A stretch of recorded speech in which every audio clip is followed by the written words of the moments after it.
Hello বন্ধুরা, welcome to online study access. বন্ধুরা, আমরা আজকে ইংলিশের কিভাবে দুটো সেন্টেন্সকে জয়েন করতে হয় সেই সমস্ত বিষয় নিয়ে আমরা ক্লাসগুলো শুরু করব। আজকে আমরা শিখব যে টু টু এর ব্যবহার কিভাবে হয়, দুটো সেন্টেন্সকে কিভাবে জোড়ানো হয়। এইগুলি খুবই ইম্পর্ট্যান্ট। যারা স্কুলে পড়ছো, লকডাউনে ক্লাস করতে পারছো না এবং প্রত্যেকের মাধ্যমিকে যারা পরীক্ষা দেবে প্রত্যেক ক্ষেত্রেই পরীক্ষার ক্ষেত্রে এগুলো আসে, জয়নিং অফ সেন্টেন্সেস। ঠিক আছে, এটা খুব মন দিয়ে দেখবে। দেখো, আর যারা নতুন আমার চ্যানেলে এসছো, আমার ক্লাসটি ভালো লাগলে সাবস্ক্রাইব করো, বন্ধুদের মাঝে শেয়ার করো। যারা টিউশন পড়তে পারে না তাদের ক্ষেত্রে শেয়ার করো, যাতে সবাই উপকৃত হয়। ঠিক আছে বন্ধুরা, চলো ক্লাসটা দেখি। দেখো, joining of sentences. Joining of sentences মানে সেন্টেন্স, দুটো সেন্টেন্সকে কিভাবে জোড়াতে হয়। দেখো, যদি এই টু টু এর ব্যবহার, কিসের ব্যবহার? টু টু এর ব্যবহার মন দিয়ে দেখবে। রুল, 1 নম্বর রুল আমরা শিখবো। কি আছে? প্রদত্ত সেন্টেন্সের দুটি সাবজেক্ট যদি একই ব্যক্তি বা বস্তু থাকে তাদেরকে জয়েন করার নিয়ম। মানে দুটো সেন্টেন্সের সাবজেক্ট যদি একই থাকে, এখানে এ রতন থাকলো, এখানেও যদি রতন থাকে, এরকম যদি থাকে দুটো সেন্টেন্সের, দুটোই যদি সাবজেক্ট একই থাকে, তাহলে কিভাবে করতে হবে। দেখো, প্রদত্ত 1 নম্বর এ নাম্বার কি? প্রদত্ত সেন্টেন্সের very, quite, rather, extremely, so, seriously এসবের পরে কি বসে? টু বসে। প্রথম সেন্টেন্সে যদি এসব কিছু থাকে, এরপরে কি বসে? টু বসে। এর পরে মানে এর জায়গায়, মানে ওগুলি উঠে যায়। কি হবে? ওগুলি উঠে যাবে, উঠে গিয়ে কি বসবে? টু বসবে। এছাড়া প্রথম সেন্টেন্সের আর কোনো পরিবর্তন হবে না। ঠিক? এবার তারপরে কি বসবে? প্লাস টু বসবে। কি বসবে? টু। তাহলে কি হলো? প্রথম সেন্টেন্সে সাবজেক্টের পরে যদি very, quite, rather, so, extremely, seriously এইসব যদি থাকে, এগুলির পরিবর্তে কি বসবে? টু বসবে। আর কি? এছাড়া প্রথম সেন্টেন্সের আর কোনো পরিবর্তন হবে না। এরপরে কি বসবে? প্লাস টু বসবে। শুধু কি বসবে? টু।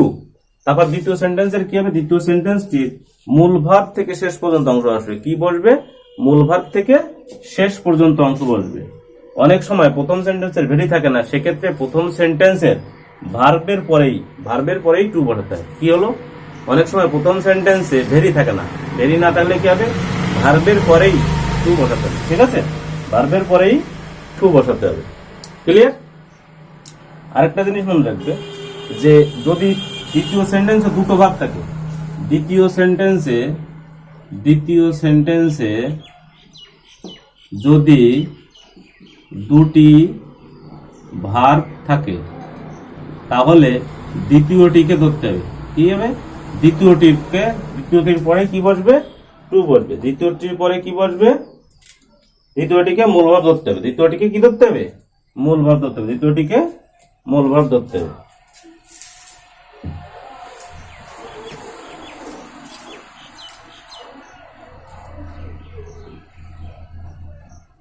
ক্লিয়ার?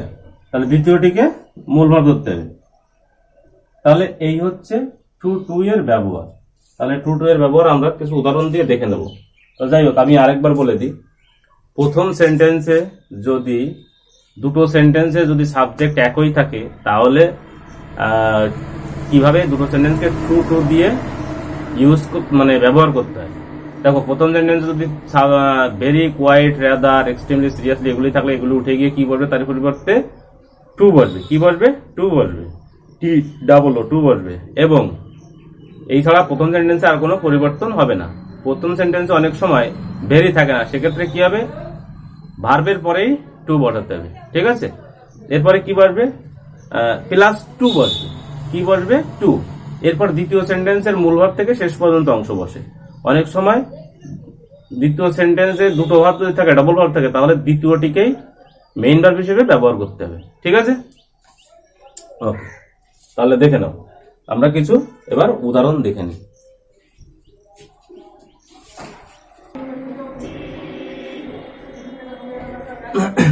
দেখো বন্ধুরা, আমরা কয়েকটি উদাহরণ দেবো। এরপরে তোমরা বাড়ি গ্রামার দেখে করার চেষ্টা করবে। একদম সহজ। Joining of sentences very easy. শুধু আমার এই বোর্ডের দিকে খেয়াল করো এবং আমি যেটা লিখেছি আগে সেগুলি খাতায় লিখে নাও। দেখো কি সুন্দর করে আমি বুঝিয়ে দিচ্ছি। দেখো সবসময় মনে রাখবে টু টু টু টু, এটার মানেটা মনে রাখবে। টু মানে কি, টি ডাবল ও, টু মানে কি এত, হ্যাঁ। আর টু মানে কি না, নেগেটিভ বোঝাবে। টু মানে হচ্ছে না, ঠিক। But he can not do this work, তার মানে কি হি ক্যান নট এর বদলে টু হয়, কি হয়, ক্যান নট এর বদলে ক্যান নট বা কুড নট এর বদলে কি হয়, টু হয়। এটা মনে রাখবে, ঠিক আছে। দেখো আমরা কয়েকটা উদাহরণ দিই, দেখো ভালো করে দেখো। প্রথম সেন্টেন্সটা কি বলেছে, the writer was very poor, he could not eat biryani. যাই হোক, বিরিয়ানি স্পেলিংটা ঠিক মনে হয়নি, যাই হোক ঠিক আছে, বিরিয়ানি, ঠিক আছে। দেখো এখানে দেখো, তাহলে প্রথমটা করি, দি রাইটারও যা আছে সাবজেক্ট, এখানে হি ও তাই আছে, ঠিক আছে। তাহলে দুটো সাবজেক্টই এক আছে, তাহলে টু টু ব্যবহার করতে গেলে কি হবে, ভেরি কোয়াইট রাদার, দেখো এখানে ভেরি আছে, তাহলে এটার পরিবর্তে কি হবে, টু হবে, কি হবে, এটার পরিবর্তে টু হবে। বুঝতে পারছো, মন দিয়ে দেখো। দেখো দি রাইটার, তাহলে আমরা করি the writer, WRITER, the writer was too poor, মানে এত গরিব। এবার হি ক্যান নট, হি তো দ্য রাইটার নেওয়া হয়ে গেছে, একটা সাবজেক্ট নেওয়া হয়ে গেছে, আর হি নেওয়ার দরকার নেই। এবার ক্যান নট, কুড নট, ক্যানের past tense could, could not past tense, তাহলে কি হবে, এটা ক্যান নট কুড নট এর পরে কি হয়, টু, এর মানে হচ্ছে ক্যান নট বা কুড নট, তাহলে টু নিলাম। এবার মূল ভার্ব কি ইট, এটির থেকে শেষ পর্যন্ত টু ইট, EAT, ইট বিরিয়ানি। ক্লিয়ার, বুঝতে পারলে? দেখো এবার দেখো পরবর্তী সেন্টেন্সটা দেখো, সেম তোমরা করার চেষ্টা করো, পজ করে, আশা করি করেছো। এবার দেখো মিলিয়ে নাও। দ্য সেইলার্স ওয়ার ভেরি থার্স্টি, সেইলার্স অনেকগুলো সেইলার, নাবিকেরা খুবই তৃষ্ণার্ত, দে কুড নট স্পিক, মানে জল পিপাসা পেয়েছে। তাহলে কি হবে, করো এই উপরে করি, না এখানেই করি, the sailors, SAILORS, the sailors were too thirsty, very উঠে গেল, too thirsty, THIRSTY, thirsty to, sailors মানে কি দে কুড নট, তাহলে টু কুড নট এর কি, টু স্পিক, মূল ভাব SPEAK, হয়ে গেল, ঠিক। এরপর একটা দেখো, Jim was very poor, he could not buy a fob chain, Jim এত খুব দরিদ্র, সে একটা ফব চেন কিনতে পারে না। তাহলে করো কি হবে, জিম ওয়াজ ভেরি পুয়ার, এটা উপরে করি কারণ এটা করতে সুবিধা হবে। দেখো জিম ওয়াজ, তাহলে কি করবো, জিম ওয়াজ ভেরি পুয়ার, কি করছে, জিম ওয়াজ, কি বলছে, জিম ওয়াজ ভেরি পুয়ার, তাহলে জিম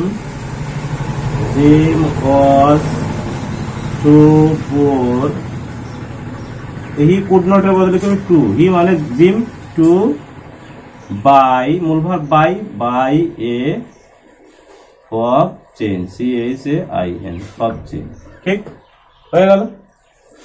এবার লাস্টটা দেখো উদাহরণ, দেখো কি আছে, দেখো the boy is very small, বালকটা খুবই ছোট, he can not do this work, সে কাজটি করতে পারে না। তাহলে করো, এটা করো, কি হবে, the boy is, the boy is too small to do, মূল ভার্ব হচ্ছে do this work। ক্লিয়ার হয়েছে? এবার দেখো রুল 2, এবার কি দেখবো, দ্বিতীয় নম্বর রুল দেখবো, 2 এর দ্বিতীয় নম্বর রুল কি বলছে দেখো, যদি দুটো সেন্টেন্স থাকে এবং যদি আলাদা থাকে, কি থাকে, সাবজেক্ট যদি আলাদা থাকে, তাহলে কিভাবে টু দিয়ে জয়েনিং করতে হয়, ঠিক আছে। তাহলে টু দিয়ে কিভাবে জয়েনিং করতে হয়, দেখো প্রথমে সেন্টেন্স দুটি আলাদা থাকলে কি, প্রদত্ত সেন্টেন্সের ভেরি এর জায়গায় টু বসে প্রথমটার মতন, এছাড়া প্রথম সেন্টেন্সে আর কোনো কাজ নেই, তারপরে কি বসবে, ফর বসবে, কি বসবে, ফর প্লাস ফর বসবে। এরপরে কি, দ্বিতীয় সেন্টেন্সটি যেটা সাবজেক্ট থাকবে তার অবজেক্টিভ ফর্ম বসবে, কি ফর্ম বসবে, অবজেক্টিভ ফর্ম। যেমন আই সাবজেক্টিভ ফর্ম, এর অবজেক্টিভ হবে মি, দে থাকলে দেম, উই থাকলে আস, ঠিক, ইট থাকলে ইট, ইউ থাকলে ইউ, সি থাকলে হার, হি থাকলে হিম, এইরকম বলবে। ঠিক আছে, দেখো এরপরে কি বলবে, টু বলবে। এরপরে কি বলবে, টু বলবে। আচ্ছা, এরপরে কি, দ্বিতীয় সেন্টেন্সের মূল ভাব থেকে শেষ পর্যন্ত অংশ বসে। আরেকটা জিনিস খেয়াল রাখবে, বিশেষ দ্রষ্টব্য এটা, দেখো যদি দ্বিতীয় সেন্টেন্সের কোনো প্রোনাউন, দ্বিতীয় সেন্টেন্সটিতে যদি কোনো প্রোনাউন থাকে, প্রোনাউন কি নামের পরিবর্তে যা বলে সেটা হচ্ছে প্রোনাউন, যেমন হি, সি, রামের বদলে হি দিলাম হি, এরকম যদি দ্বিতীয় সেন্টেন্সে থাকে তাহলে সেটা কি হবে, উঠে যাবে। ঠিক, তাহলে সেটা উঠে যাবে। তাহলে বুঝতে পারলে কি বললাম। দেখো যদি আবার আরেকবার রিপিট করি, আই রিপিট, যদি দুটো সেন্টেন্সের সাবজেক্ট যদি আলাদা হয় তাহলে টু টু দিয়ে কিভাবে দুটো সেন্টেন্সকে জোড়াতে হবে। তাহলে প্রথম কথা হচ্ছে কি, প্রথম সেন্টেন্সে যে জায়গায় ভেরি থাকবে সেটা উঠে গিয়ে কি হবে, টু হবে, আর কোনো পরিবর্তন নেই। এরপরে কি বলবে, প্লাস ফর বলবে। কি বসবে, ফর, প্লাস ফর বসবে। এরপরে কি বসবে, ফর বসলো। দ্বিতীয় সেন্টেন্সটি সাবজেক্টের অবজেক্টিভ ফর্ম বসবে, প্লাস টু বসবে, আর দ্বিতীয় সেন্টেন্সের মূল ভার্ব থেকে শেষ পর্যন্ত অংশ বসবে। ঠিক আছে, সুন্দর করে পজ করে খাতায় লিখে নাও, সুন্দর করে নিয়ম লিখে দিয়েছি আমি। হ্যাঁ, এরকম মানে কি বলবো, তোমরা ভালো শিখতে পারবে। ঠিক আছে, উদাহরণ দেখি আমরা। দেখো বন্ধুরা, আমি 4টে সেন্টেন্স লিখেছি। এই সেন্টেন্স 4 দুগুণে 8টা, একটা দুটো করে সেন্টেন্স জোড়াতে হবে, তাহলে 8টা সেন্টেন্স। এই 8টা সেন্টেন্সকে আমি দুটো দুটো করে জোড়াবো। কিভাবে জোড়াবো দেখো, আমি আগে নিয়মগুলো লিখে দিয়েছি, খাতা দেখে চেষ্টা করো। ঠিক আছে, পজ করে চেষ্টা করো, আশা করি সবাই চেষ্টা করেছ। এবার দেখো আমি করে দিচ্ছি, মিলিয়ে নাও। দেখো, দি ওয়াটার ইজ ভেরি কোল্ড, জলটা খুব ঠান্ডা। I can not touch it, আমি জানি ক্যান নট থাকলে টু হবে, কোনো কথা নেই, দ্বিধা নেই। ঠিক, ভেরি থাকলে টু হবে, তাহলে এটুকু তো সবাই জানো। দেখো এরপর হচ্ছে কি, তাহলে আমরা করি, the water, WATER, the water is too, বারবার পরে টু আসবে, too cold, COLD, cold, too cold. খুব ছোট হয়ে যাচ্ছে লেখা, বোঝা যাচ্ছে না? বোঝা যাচ্ছে, একটু বড় করে লিখেছি। The water is too cold, জলটা এত ঠান্ডা। আই আছে, আই ক্যানট, তাহলে আলাদা আলাদা সাবজেক্ট আছে, তাহলে কার পক্ষে ঠান্ডা, আমার পক্ষে, এই জন্যই ফর হবে। কি হবে, ফর মি টু, মানে আমার পক্ষে। আয়ের অবজেক্ট হচ্ছে মি, আয়ের অবজেক্ট হচ্ছে me, subjective form, objective form me, তাহলে to touch it, TOUCH, touch it. Clear? ঠিক, কোনো সমস্যা আছে? আচ্ছা, সমস্যা থাকলে, বুঝতে অসুবিধা হলে আমাকে কমেন্ট করো, আর যদি ক্লাসটি ভালো লাগে তাহলে লাইক করো এবং শেয়ার করো। দেখো দ্বিতীয় নম্বর প্রশ্ন, the box is very heavy, বাক্সটা খুবই ভারী। I can not carry it, same একই রকম। তাহলে কি হবে, the box is too heavy, HEAVY, heavy, for me to carry, CARRY, carry it. Clear?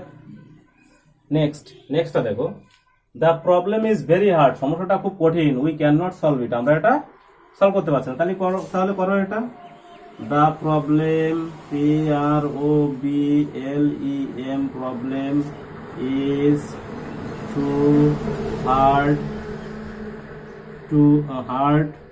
এবার কি আলাদা আছে সাবজেক্ট, তাহলে ফর, ফর আস, কাদের পক্ষে, আমাদের পক্ষে, ওয়ের আস হয়, আস টু, can not able to solve, SOLVE, solve it.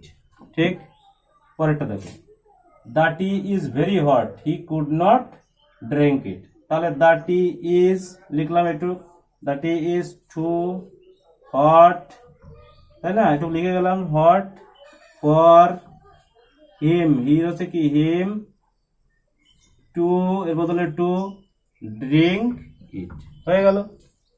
ঠিক আছে, আচ্ছা, বুঝতে পারলে? তাহলে এগুলি বাড়ি বসে গ্রামার বই দেখে প্র্যাকটিস করো। আশা করি ক্লাসটি বুঝতে পেরেছো। আর ক্লাসটি ভালো লাগলে বন্ধুদের মাঝে প্রচুর পরিমাণে শেয়ার করো, ফেসবুক, হোয়াটসঅ্যাপ, মেসেঞ্জার। তাতে কি হবে, সবাই শিখতে পারবে। এবং লাইক করবে, প্রচুর লাইক করো। প্রত্যেকে যারা দেখছো, যে ভিডিওটি দেখছো লাইক করো। তাতে কি হবে যে আমার ভিডিওটি করতে আরো ইন্সপিরেশন বা উৎসাহ বাড়ে। ঠিক আছে বন্ধুরা, তাহলে বুঝতে না পারলে কমেন্ট করো। আর যদি ভালোভাবে শেখানো, যদি কেউ আমাকে কোনো সাজেস্ট করো, আমি অবশ্যই গ্রহণ করবো সাজেস্টটা, চেষ্টা করবো আরো ভালো করানো। ঠিক আছে, তাহলে বন্ধুরা আজকের মতো এই পর্যন্ত। সবাই ভালো থাকো, সুস্থ থাকো, রাখি।